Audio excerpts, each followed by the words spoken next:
সামনে কোরবানি ঈদ চলে আসতেছে, মালিকের কাছ থেকে অগ্রিম মাইনেটা চেয়ে নিয়ে আসি।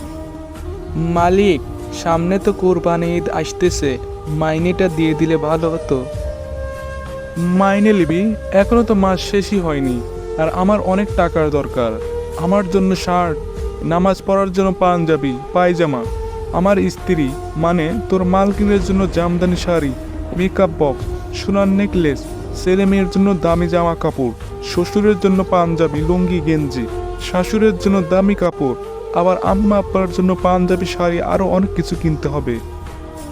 ঈদের পরে মাইনেটা নিয়ে যাস। এখন মাইনে দিতে পারবো না, অনেক টাকার প্রয়োজন আমার। মালিক, আমার ছেলে মেয়ে কত আশায় আছে এই ঈদে নতুন জামা কাপড় পরবে। এখান থেকে যাবি নাকি আমি তোকে ঘাট ধাক্কা দিয়ে বের করে দেব?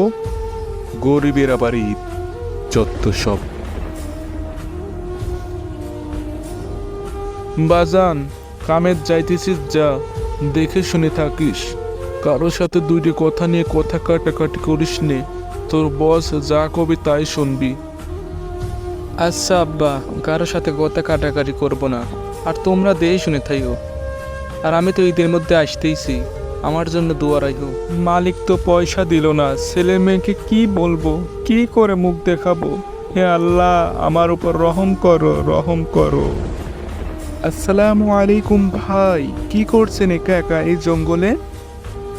ওয়ালাইকুম আসসালাম ভাই, কি বলবো, এত কাজ করলাম কিন্তু মালিক আমাকে টাকা দিল না। ছেলে মেয়েকে এবার ঈদে কি কিনে দেব? কোনো চিন্তা করবেন না, আমার কাছ থেকে 1000-2000 টাকা নিয়ে যান, ঈদের পর না হয় মাইনে পেলে তখন দিয়ে দেবেন। আপনাকে যে কি বলে ধন্যবাদ দেই, অনেক অনেক ধন্যবাদ।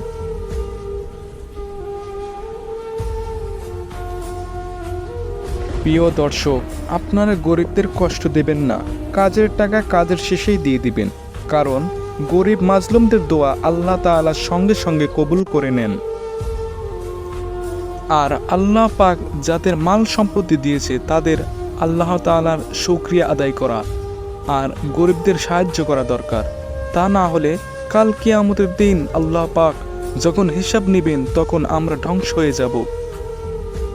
আল্লাহ সুবহানাহু তাআলা আমাদের হেফাজত করুন, আমিন। ভিডিওটি বেশি বেশি শেয়ার করুন এবং অন্যদেরকেও সঠিক পথ দেখান।